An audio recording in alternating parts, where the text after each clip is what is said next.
Valladolid était à deux doigts de relancer véritablement la Liga. Valladolid, étant déjà relégué, était à deux doigts de perturber ce FC Barcelone, a été à deux doigts de permettre au Real de Madrid de rêver à un comeback. Oui, les amis, le FC Barcelone a renversé Valladolid, mais il faut faire une autre lecture de ce match-là.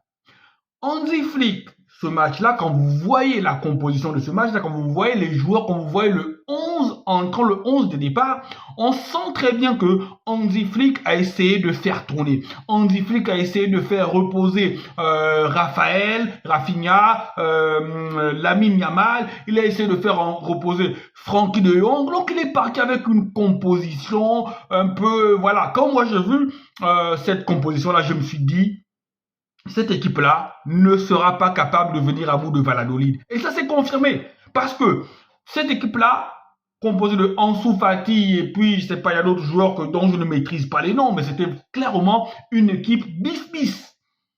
Et on a vu très bien que Valladolid a fait ce qu'elle avait à faire, Valladolid a mené. Il a fallu que Hansi Flick, sentant le danger, Hansi Flick sentant que savait que s'il partait, s'il persistait avec cette équipe-là, eh bien, le Real Madrid avait l'opportunité, avec cette défaite qui s'est dessinée là, de revenir à un point du FC Barcelone avant le Classico. Il a réagi, il a fait entrer Lamine Yamal, il a fait entrer Rafinha, et ça s'est tout de suite senti, on a tout de suite senti la différence quand les titulaires sont rentrés. On se rend bien compte que le FC Barcelone n'a pas de profondeur de banc. On se rend bien compte que si le FC Barcelone veut aller au bout de ses compétitions, le FC Barcelone ne peut compter que sur les mêmes joueurs.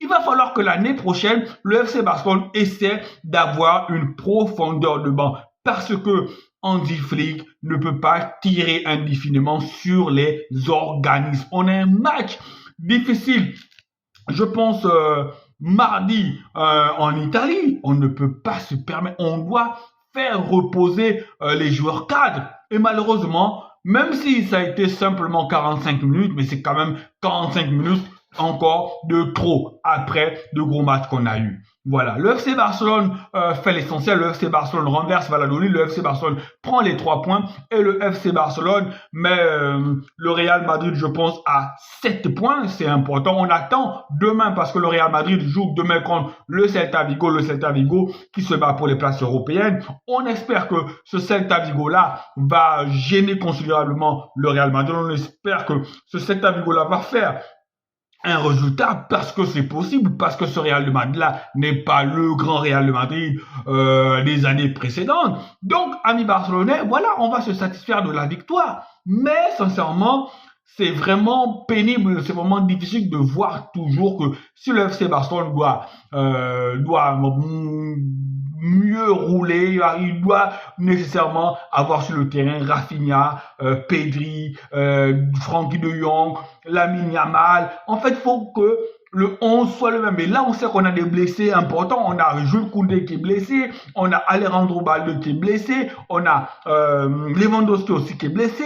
Est-ce que ces blessures-là, ces absences-là ne vont pas nous coûter cher au moment le plus important? Parce que n'oubliez pas qu'on est là pour faire le triplé. On peut faire le triplé, mais l'année prochaine, il faut vraiment que ce FC Barcelone-là se batte pour au moins avoir une profondeur de banc. Parce que le FC Barcelone d'avant, les grands FC Barcelone, on avait toujours des postes qui étaient doublés. Là, on n'a pas la qualité. Ansu Fati, je pense que, ouais, c'est bon, c'est réglé. Ansu Fati est peut-être perdu pour le FC Barcelone. Voilà, les gars. Bon, allez, ciao, ciao et passez une bonne nuit.